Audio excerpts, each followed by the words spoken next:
Welcome to one of the most listened to music news podcasts in the world, SGNP, with your host, Darren Southerland. Join us as we talk with industry leaders, artists, and entertainers about their faith, family, and careers. This is information you will not find anywhere else on radio, web, or in a magazine, but only firsthand on SGNP. And welcome once again to Southern Gospel News Podcast, Darren Southerland. And I'm flying solo today. Well, not really. We got a guest coming on in just a second. But Arthur's not with me, but this guy's really not a guest. He's almost like a fill-in co-host, but at the same time, he's one of the smartest guys in all of gospel music. Jeff Turner, a historian for SGNP, is going to be with us, and Jeff and I talk probably on a weekly basis about gospel music and everything else. And Lord, I started the show with a piece of taffy in my mouth, of all things. So if it sounds like I'm chewing on something, I may be. But hey, thanks again for listening to Southern Gospel News Podcast. You can check us out online at southerngospelnewspodcast.com, or you can go to our Facebook page where over 16,000 of your dearest friends have joined. Let me swallow this thing or get it on the roof of my mouth or something. But that's Southern Gospel News Podcast on Facebook. My mother would be so mad at me if she heard this, and my grandmother would probably smack my jaws for chewing a piece of taffy and talking to you at the same time. But anyway, let's do this. Let's take a break. We'll be right back. Jeff Turner on SGNP. Then I'll see the great King in his beauty. When I've gone the last mile of the way, if I walk in the pathway of duty, if I work till the close of the day, then I'll see the great King and his beauty. When I've gone the last mile of the way, then I'll move to the sky, up to heaven on high. What a wonderful trip that will be. I'm already washed in Calvary's flow. That will be the last move for me. When I take my vacation in heaven, what a wonderful time that will be. Singing songs with the heavenly chorus, as the face of my Savior I'll see, sitting down on the banks of the river, 'neath the shade of the evergreen tree. Then I rest from my labors forever.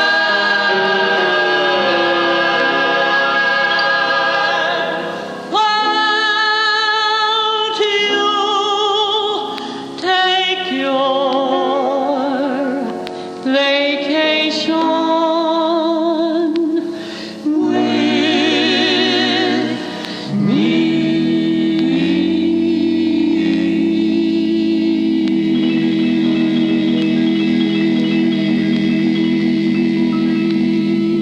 And welcome back to SGNP, Darren Southerland, and my co-host today, sitting in the historian, the one and the only Jeff Turner. Jeff, what's going on, buddy? Hi, Darren. Good to be back. Haven't been on in a while, so it's I know good to it, be man. back. It's my fault, and I, Jeff, you bring such a great brand of knowledge to the show that we need to have you on here more often. We're going to tell a little secret on you today, if that's okay. If not, I'll keep that quiet too. But hey, today we're going to talk about records, gospel music records, and I got a stack of them. I mean, I literally got a stack of them sitting here in front of me that was given to me that we're giving away, if you've noticed, on Southern Gospel News Podcast, just giving away one a day. And today's day five of a 20-day giveaway. And we've been giving away some pretty good records, have we not, Jeff? Absolutely. And they say, vinyl's coming back, so. Well, these will bless somebody. And, we've given everything from the Blackwood Brothers Hymns album, which was their first LP, correct? Yes, sir. We've given away a Spear Family album, a Happy Goodman album, and there was one more we gave away in day one. The Inspirations, an autographed Inspiration album, and we'll let you talk about those in just a second. But we're also going to talk about a little bit about the Hall of Fame today and who Jeff and I say ought to get in the Hall of Fame this week. And if you listened to our show last week, some people thought, and I got a few complaints. Of course, I get a few complaints every week, so I know we're getting out there, that I was hard on Arthur. Did you listen to the show last week, Jeff, by chance? I did not. I'm sorry, I did not. No, so when we started the show, we had the sound on from Michigan, and I said, Arthur, who's getting in the Hall of Fame? I don't know. You sure you don't know, Arthur? And my wife even looked at me when she listened to this. She said, you're badgering that man. I'm not badgering that man. I'm giving him a hard time because he's the president of Southern Gospel Music Association Hall of Fame. So if anybody's got a lead on something, then he's got a lead on something, wouldn't you expect? That's right. That's right. Absolutely. So anyway, we'll talk about the Hall of Fame some. Then we're going to talk about a little special trip that you're going to be taking. But before we go any further, condolences go out to the man in Red Sox. He passed away earlier today. Darrell Stewart, former pianist with the Florida Boys, went home to be with the Lord. And Jeff, what's your thoughts on that? Well, my thought, I always loved Darrell's style of playing to begin with, all the way back from the early 50s when he was with the Gospel Rhythm Quartet out of Alabama, and just a solid quartet guy, and one of everybody's favorite personalities in gospel music because of his antics on stage. The guy just liked to have a lot of fun. So that's my memories of Darrell. He was described as a light-hearted member of well-balanced singing personalities for the Florida Boys. And that's how Billy Todd wrote about him, the Mr. Big Bass from Sylacauga, Alabama, and you think about some of the folks that Darrell Stewart played for: Billy Todd, Glenn Allred, Coy Cook, Les Beasley, just tons of folks, folks. And do you remember that? We'll leave this alone for just a second, but what's the comedian, the guy that plays the piano and bass, and Tim Lovelace. Tim Lovelace. He helped him out on the piano there for a while with the Florida Boys when Darrell was sick one time. So, anyway, our prayers go out to Darrell and all the former members of the Florida Boys, and I'm sure Les has got him playing in a gospel group already on this side, on the other side of heaven. What do you think? Yeah, I'm sure. Hey, man, we said we was going to talk a little records today, and you are a album aficionado. And you said this today as we started the show. You said gospel music albums are making a comeback. Why do you think that is? That's a good question. I started collecting in the early '80s. And back then, there was no internet. There was nothing like that. Everything was done by mail order. I'd get catalogs in the mail from different gospel record dealers, and that's the way you did business back then. And never thought about that it would, with eBay and that, the albums are a lot easier to find now than they were back then because it's eBay and the internet's kind of watered down the whole system. But I don't know. I guess people just like to hear the. What's the most? How do I say this? You know, in baseball, if you get a Babe Ruth card, a Ty Cobb card, you're gold. You know, and the Holy Grail. The Holy Grail. What's the Holy Grail? I would say amongst us serious collectors, it would be an album by the Plainsman Quartet from around 1959, 1960, called "Songs of Inspiration," and it was a red. The vinyl was red in color, and it's it's a great music on the album, but it's very difficult to find. And that would probably be the Holy Grail amongst serious collectors. Now I've heard contrary, because I can pick on you on this. I heard there's a Statesman number 9 album out there that people. 109. Yeah, what's that Statesman, all about? It's a 78 RPM, and it is never. It was listed in a catalog years ago, but nobody's ever seen it. So, since nobody's ever seen it, you know, we question whether it even exists or not. So that's always a question up in the air. If you find 109. Have you ever seen it? No. Have you ever? And nobody. I've never talked to anybody that's seen it. So. All right. So let's break this down, okay? What if somebody wanted to start collecting gospel music albums today?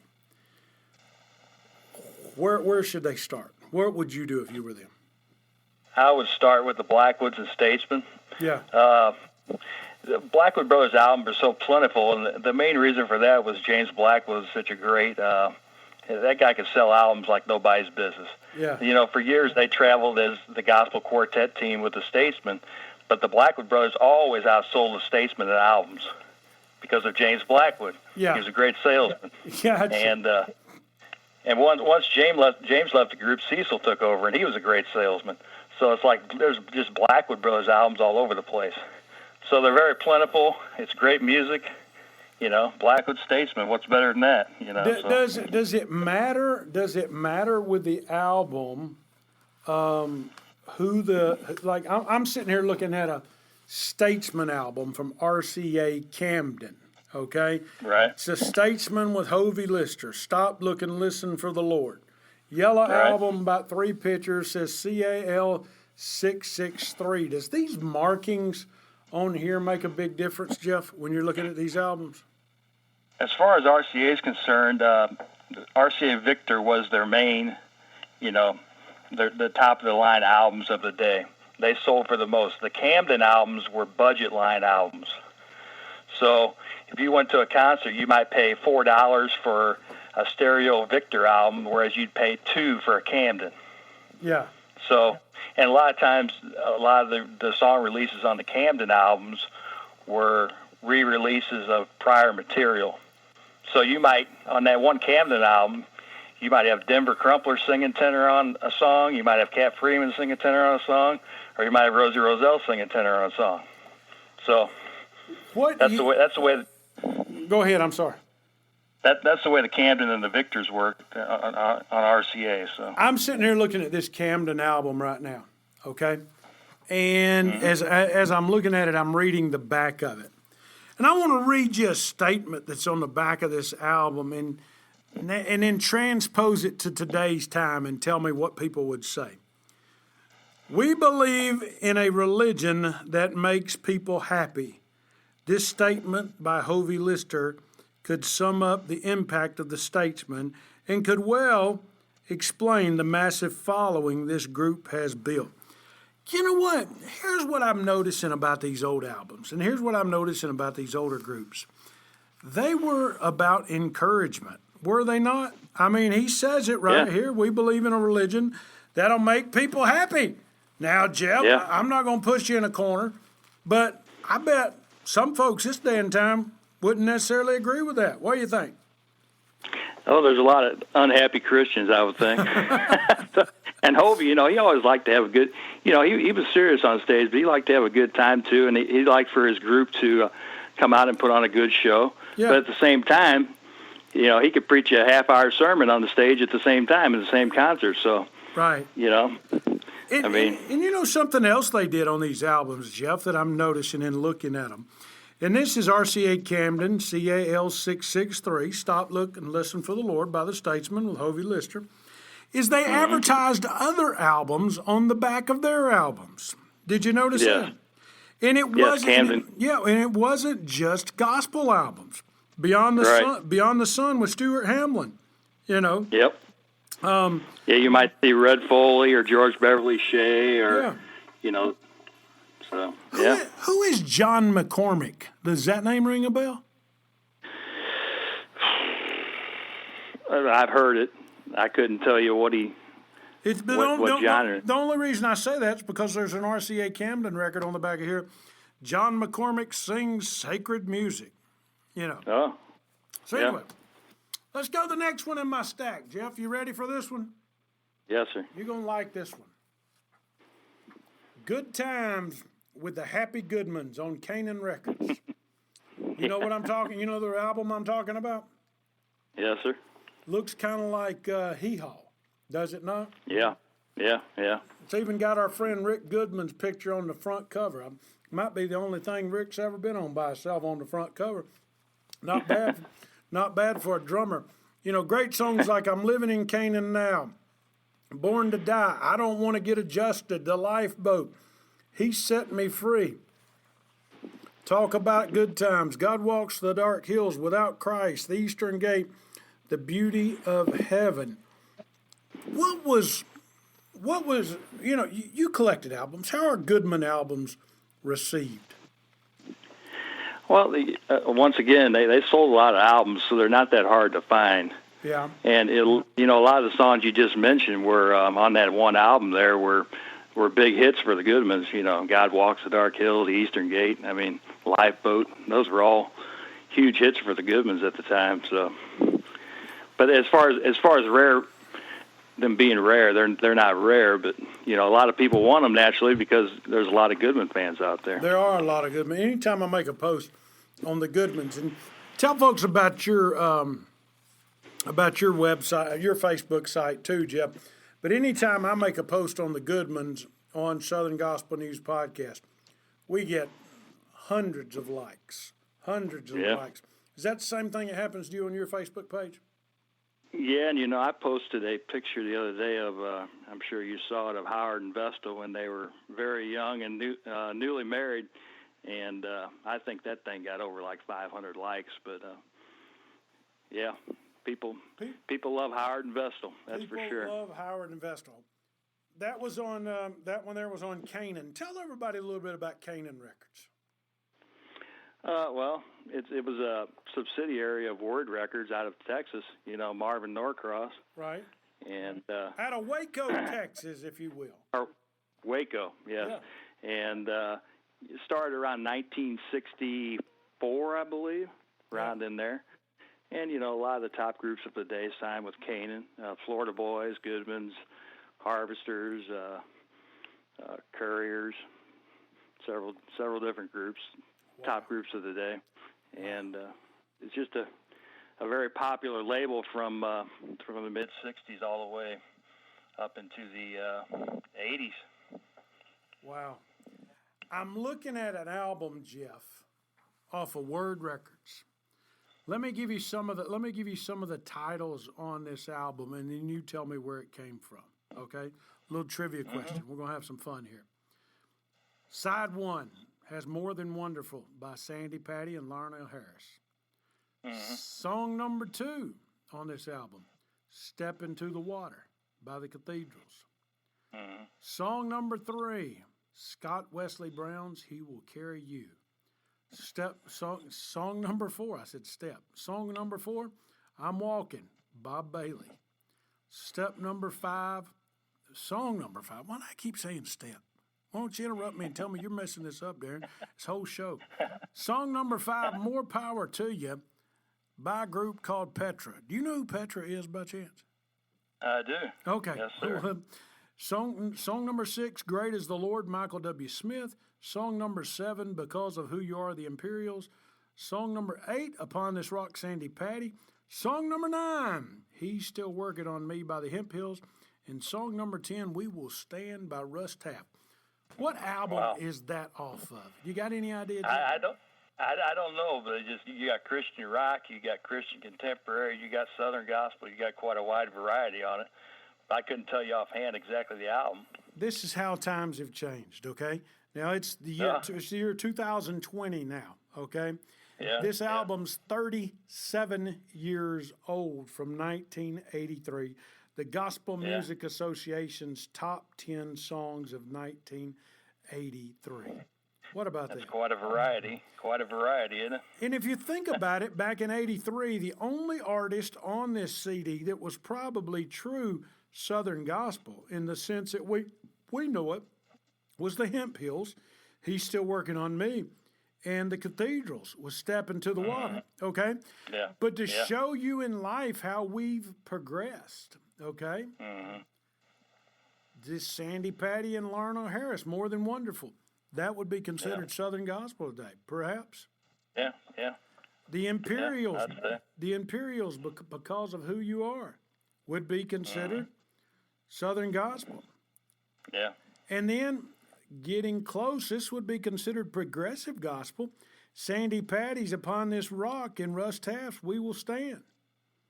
Yeah. And then there's an outside chance He Will Carry You by Scott Wesley Brown and I'm Walking by Bob Bailey. The only song that I can, with only two, well, Great is the Lord and Michael W. Smith could be considered. The only song on this album that is hardcore, nowhere near Southern gospel, was the rock group Petra, More Power to You. Right. So, Right. What, you know what? They're trying to reach a broad cross section before SGNP was ever invented. What about that, Jim? Yeah. Evidently so. Which brings me to my next question, and let me pull this album out and find where it is, because I had it in my hand just a second ago. Jeff, what do you think is the album that sold the most? Well, I mean, of all the albums that you can think of, what's one that you know just sold a bunch of albums?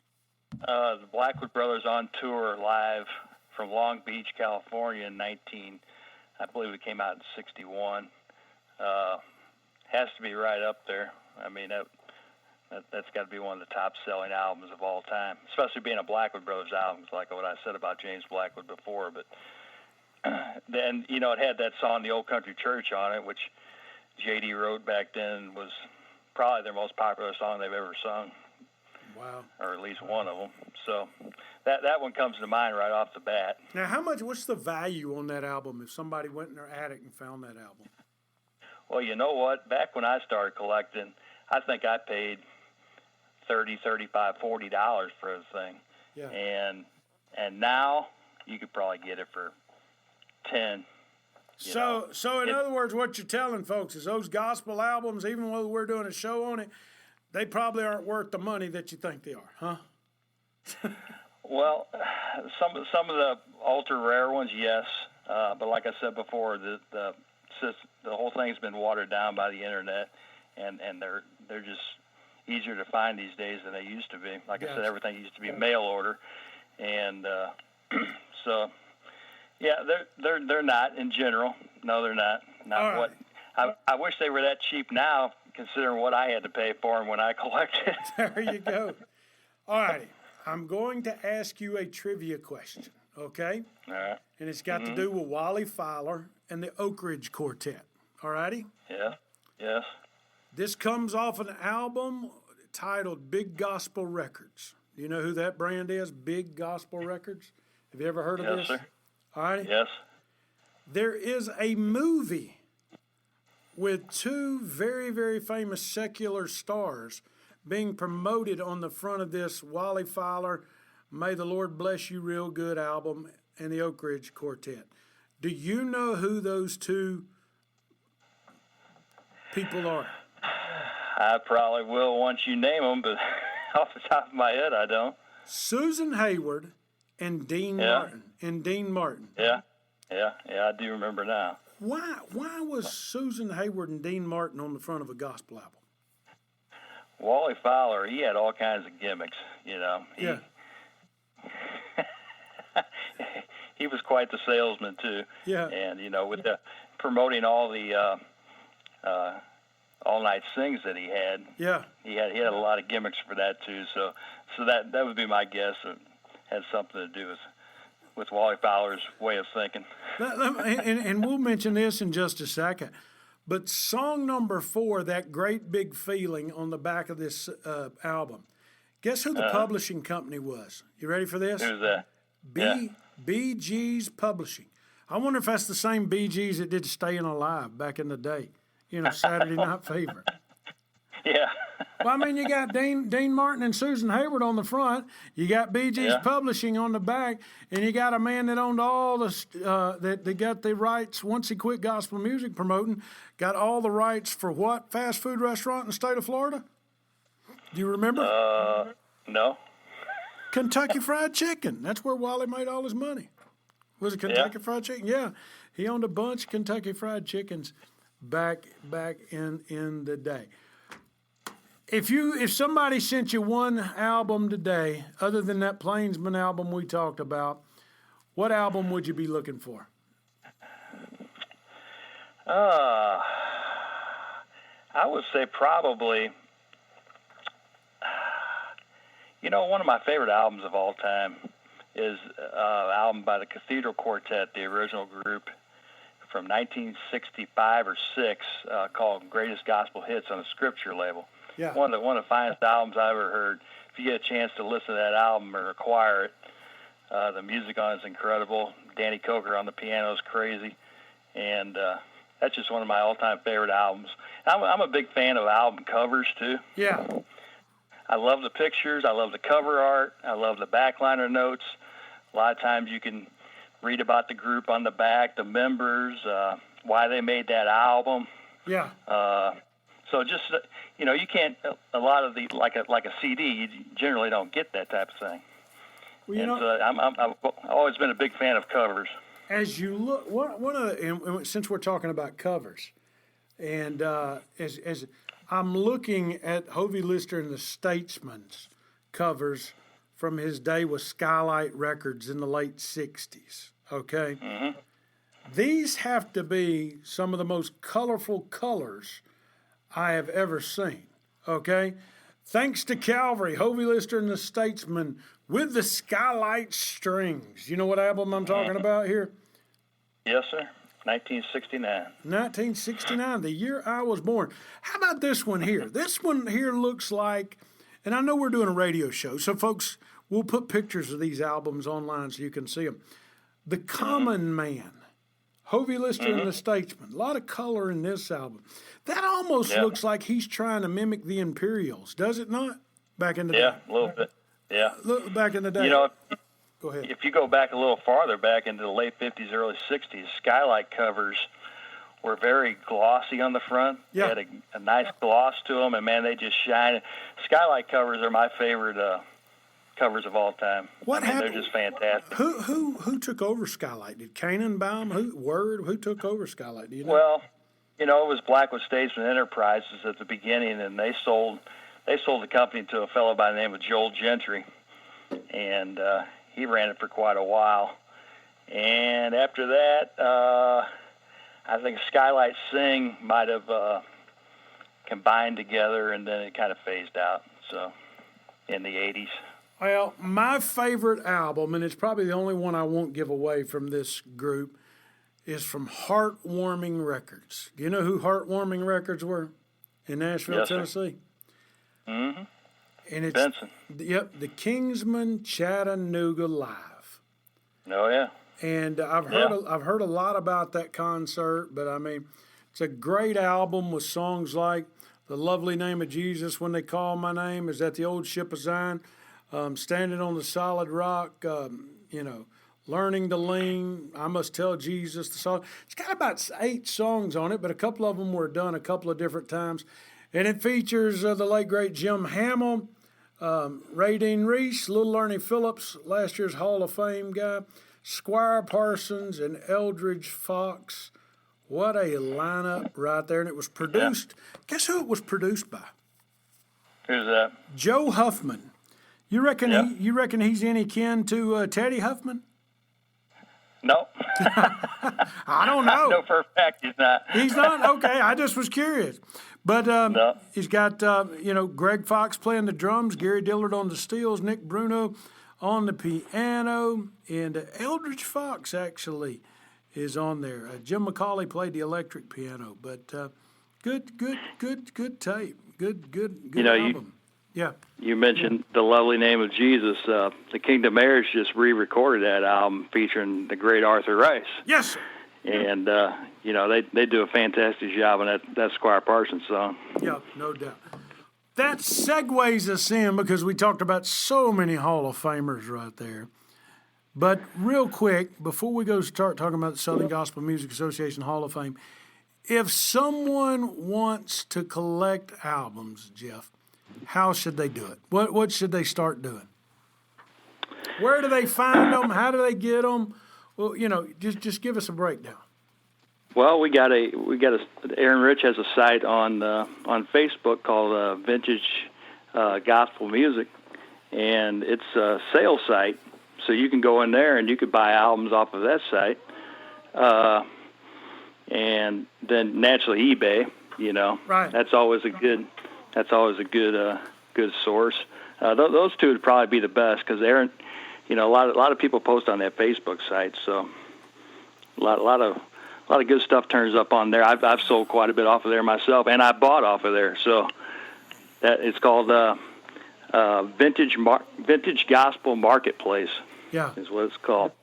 Can you find them on? Can you find them at Goodwill? If you're lucky, yeah. A lot of people post stuff. I found this at the thrift store and this and that. I haven't been too lucky with that over the years, but every once in a while you'd find some good stuff. But mostly it's just common stuff that you find at the. So anyway, Greg, and what should folks expect to pay for each of these albums? You think $5, $2, $20? At a thrift store, a lot of times you can get them for a quarter, 50 cents a piece. Yeah. Which is, if you're starting out, there ain't nothing wrong with that. And, but you get on this vintage site, and it depending on what it is, you're going to pay maybe $8 to $15 a piece for them. And so that ain't bad. No, and if they're sealed with the plastic still on them, they're a lot better. Is that the way it works? Yeah. A sealed album's going to sell for more. So, say a near mint album, you maybe pay $10 for a seal when you might pay $20 or $25 for. So it generally might double, or a little bit higher than that, double the value. I'm looking at one right now, and you're going to laugh at this. You may have seen this. It's Get On Board with the Dixie Echoes. And the guys are standing out next to an Amtrak train waving at the Amtrak train, and they've all got blue suits on. You know what album I'm talking about? Yeah. From yeah, Supreme absolutely. Records. Well, up in the right-hand corner of this photo is an African-American gentleman looking out the window of the train. Oh, yeah? Do you reckon that fella ever knew he was on an album cover? Not likely. Could you imagine that? We find ourselves on an album cover. Hey, we said we were going to talk about the Hall of Fame. And folks, for you that don't know, the Hall of Fame nominations went out earlier this year. And you can nominate 2 living and 2 deceased members of the gospel music community. Now, last year, voted in was Ernie Phillips. He made it, along with Reuben Bean, the late Jackie Wilburn, and who else was the 4th one last year? Gerald Wolfe. That's right, Gerald Wolfe. That were your 4 last year. Right. What are you thinking this year, Jeff? What's your thought process on this? You get 2 living and two deceased. What are you going with? Well, I had a deceased one that didn't get in last year, so I'm going to stick with him, and that's Cecil Blackwood. Yeah. To me, there's no more deserving person, and it's kind of hard for me to believe he's not in already. But why is that? Tell me that. Why is Cecil not in? I mean, there's a story behind it, and I'm not saying that Jeff come up with this story, but Jeff knows the story, so share it with us, Jeff. Everybody, I mean, this is hearsay, folks. This isn't fact, but this is just hearsay. Why is Cecil not in there? It's just that I think over the years, for whatever reason, he rubbed some people the wrong way in the business, and they never got over it. And I think that's the main reason. I won't get into it, but I think that's the main reason. But as far as his, accomplishments, I mean, being with the Blackwood Brothers all them years, taking over for his brother who died in a plane crash in 1954, and then all throughout the 60s with the Blackwoods and Statesmen. Then, he took over the group in the early 70s once James had some health issues. And, I mean, it's the Blackwood Brothers and the leader of the Blackwood Brothers for a long time. So I don't think anybody could argue that. But I talk to Mark Blackwood quite often. He's like, get my dad in the Hall of Fame. I said, well, I can't do it by myself. Well, you're doing a good job today. You're promoting him real good today. So, who else you got? Who else you got, Jeff? My living member is Roy McNeil, who sung with the Prophets back in the '60s. That was the main group he sung for, and then back in the late '60s, he sung tenor for J.D. Sumner and the Stamps for a little while. So, I mean, the guy had a great range, great song stylist. Oh, and he was a member of the original Rangers trio back in the early 60s, who made some of the finest recordings ever made. And the guy just had an unbelievable range. He could sing lead, he could sing tenor, great voice control. And so he would be one of my living members. Yeah. Who else you got? After those two, I got to come up with two more, and I'm. Well, let me go ahead and throw you two out there while you're thinking of two other ones. Okay. All right. My deceased member is a man who took his family group, and they ought to be the poster child for what you call part-time, full-time circuit riding gospel music groups. Because not only did they handle their own bookings, they handled their own records. They were extremely popular. They were extremely profitable. And I have never met a gospel group, no matter what format, that didn't enjoy these people. And that's Hubert Cook with the Singing Cooks. Okay? All right.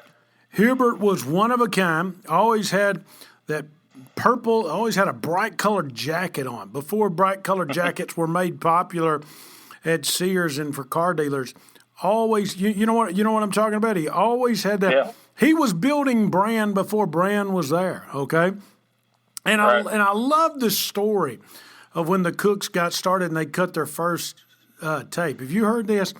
Where they got them a little cassette recorder, and they plugged a microphone out the side of the old-timey cassette recorders. You know what I'm talking about? There's a brand-new cassette recorder in the 70s, and they plugged the microphone in the side, and they ran the microphone cord through the family Bible on the coffee table, okay? Wow.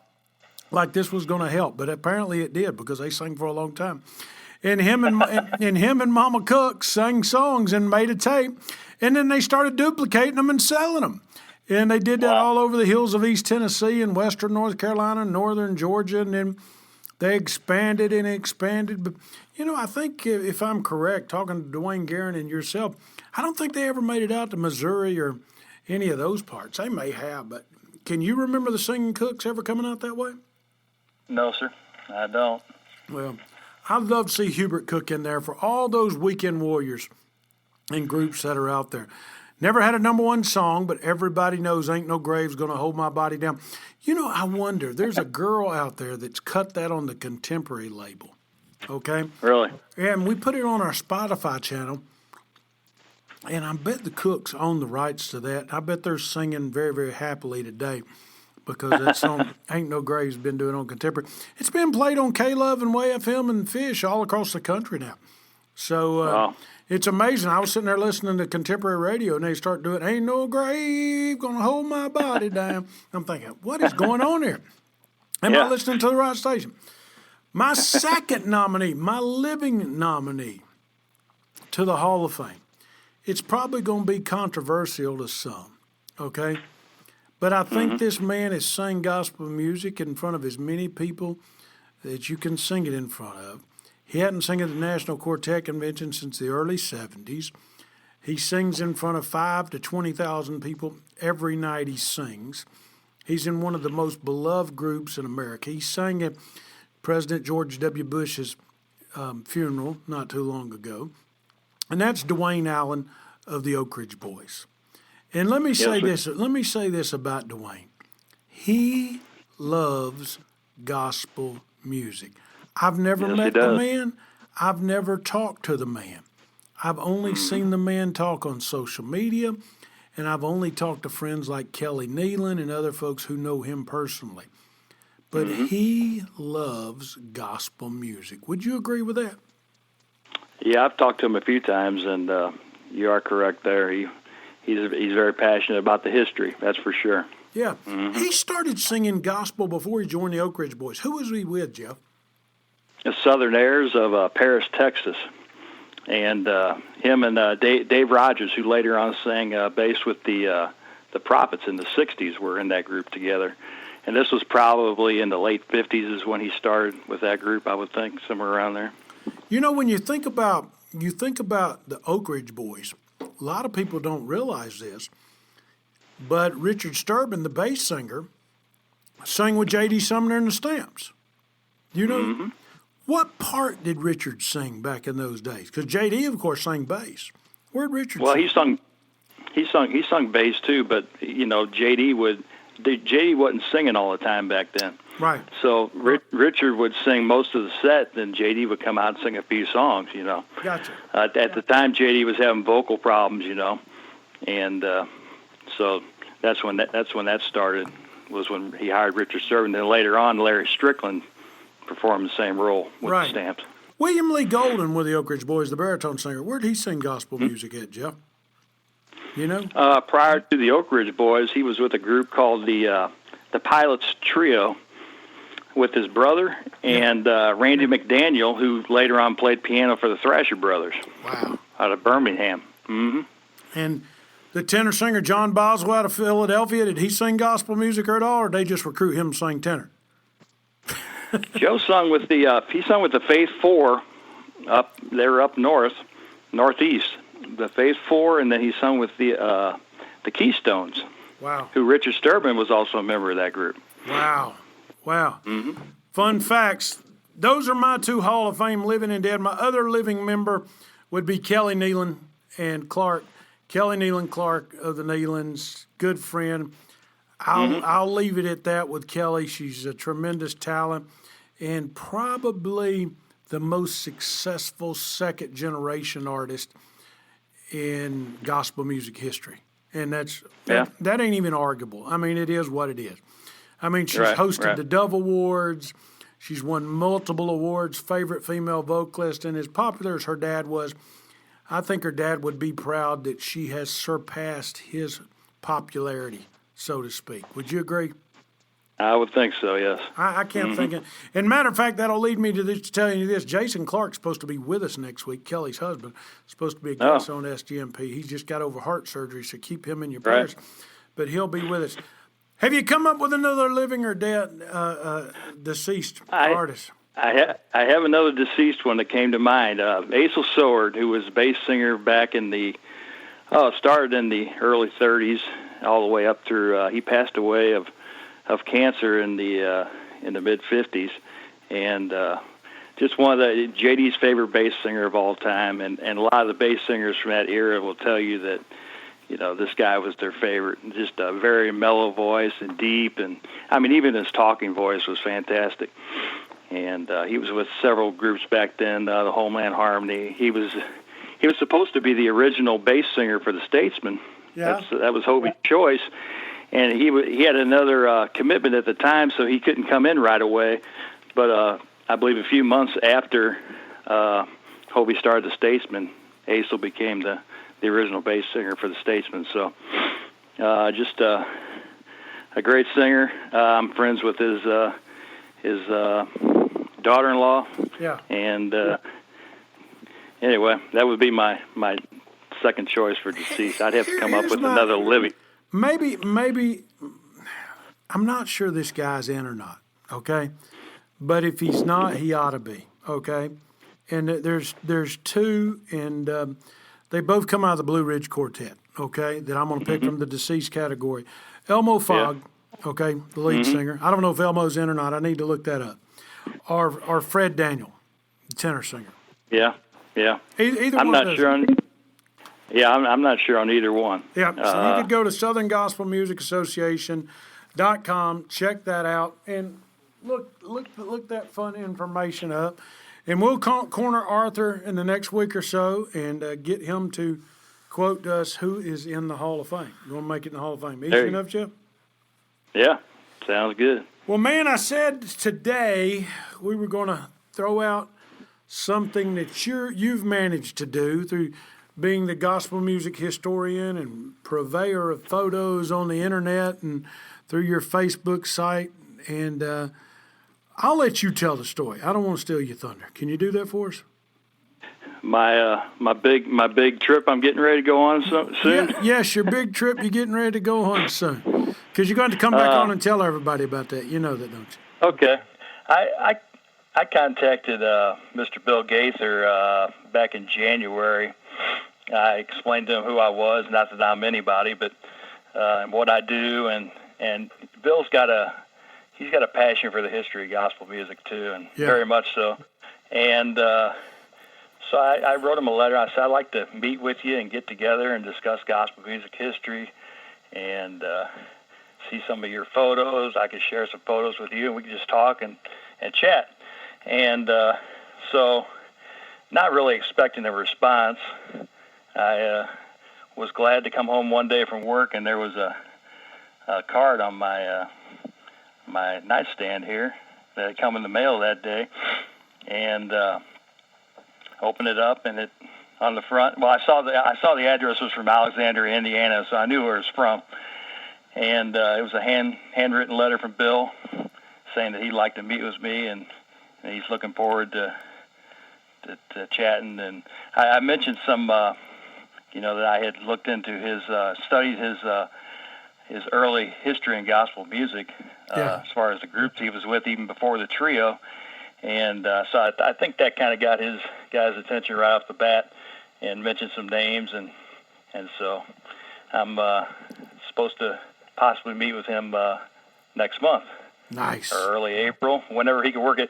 I talked to his personal assistant about a week ago, and she said his schedule's so booked up with not only, concerts and tours and stuff like that, but recording the videos and that. And so it's naturally kind of hard to get in to see him, but hopefully that will happen within the next 6 weeks or so.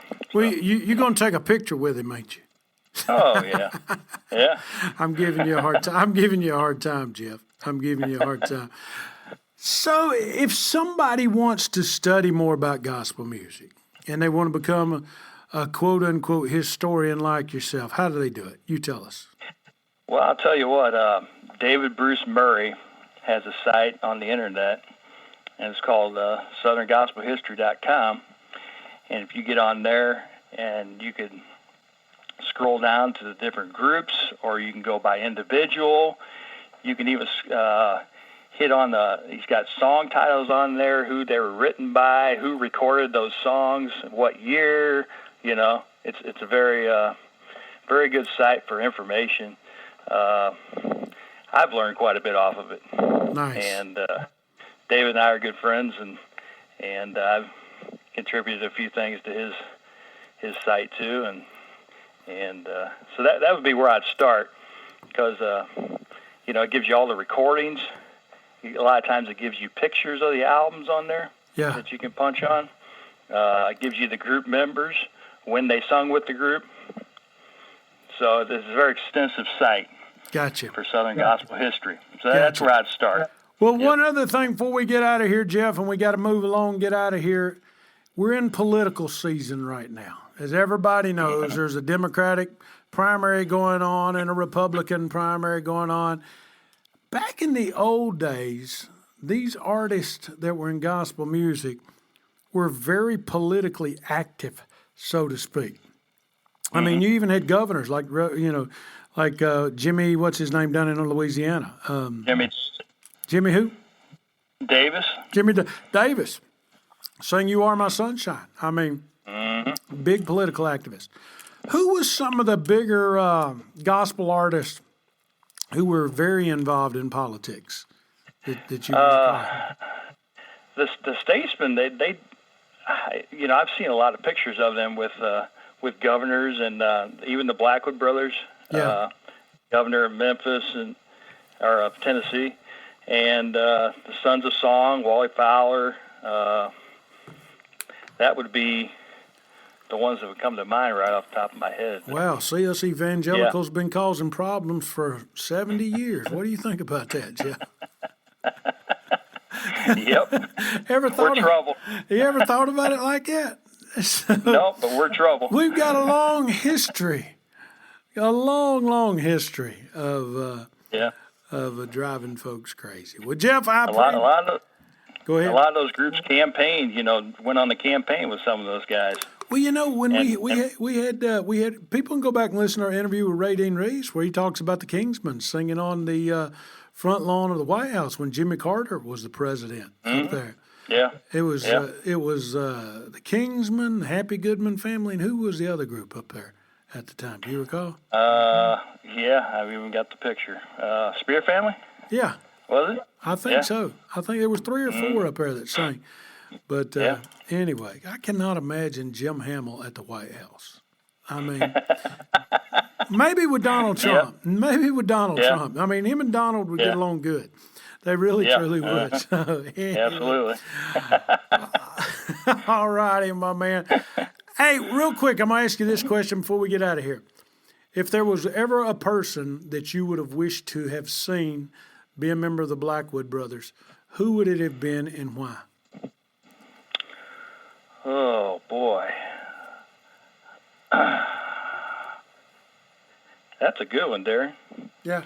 You put me on the spot here. I know it. That's what we do. Who and why? Man, I mean, they had so many great performers over the years. It's hard to. Who didn't sing with them that you wish had sung with them once, or been a part of the quartet with the Blackwoods? Well, I would say Cat Freeman, but Cat was with them in the late 40s. He wasn't with them that long, but right. I've always been I'm a Cat Freeman nut, so. Right. Nobody but a gospel fan would understand that. If you walked out in the general public in your day job and said, I'm a Cat Freeman nut, they would think, okay, who is this guy? Okay. Here's who I think. Ivan Parker would have made a great Blackwood brother. Okay? Yeah. Tall, dark-headed, wear that dark suit, look good up there. What do you think? Yeah. So anyway, quite possibly. Yeah. Just why not? I mean, Ivan Parker make any group better. Yeah, that's true. And not that the Blackwood brothers need a lot of help, but no. they're my all-time favorite group. So there you go. Jeff, as always, I appreciate your time. I appreciate your history. I appreciate your knowledge. Tell folks once again where they can find your website. Southern Gospel Memories and Pictures.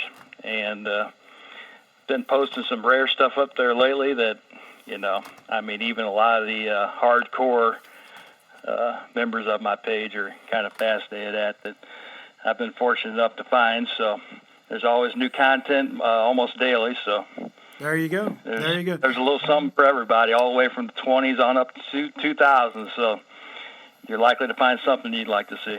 Southern Gospel Memories and Pictures, and that's on Facebook. That's not a website, but that's on Facebook, and you can join. And just so people don't get upset when they go there and they got to join, you got a few rules you like for folks to follow when they get on there. What are they? Yeah, we don't allow videos of any kind. We got a sister site for that called Southern Gospel Memories and Videos.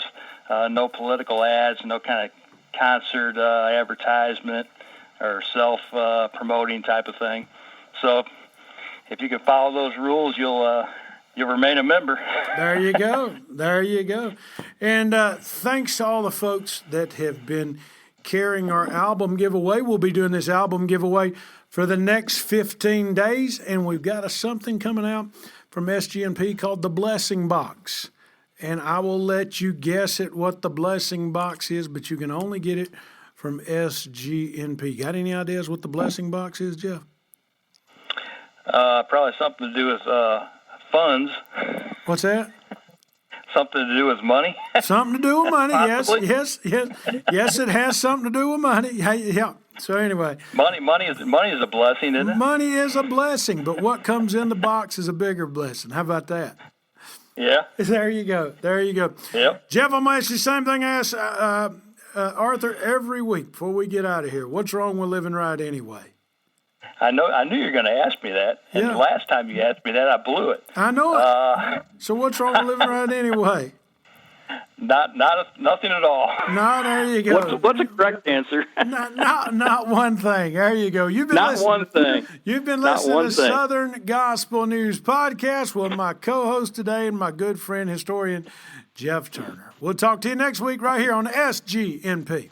SGNP is brought to you by Toccoa Falls College in Toccoa Falls, Georgia. More information on TFC, call 706-886-7299 or visit them online at tfc.edu. That's tfc.edu. Since 1907, TFC, glorifying God through seeking and developing leaders who will impact the world for Jesus Christ. Hi, this is Miranda. What's wrong with living right anyway?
SGNP is excited you chose to listen today. If you'd kindly leave a remark and rating in the podcast remarks section, we surely would appreciate it. Please share with a friend or family member. Look for us on Facebook, Twitter, and our new website, SouthernGospelNewsPodcast.com.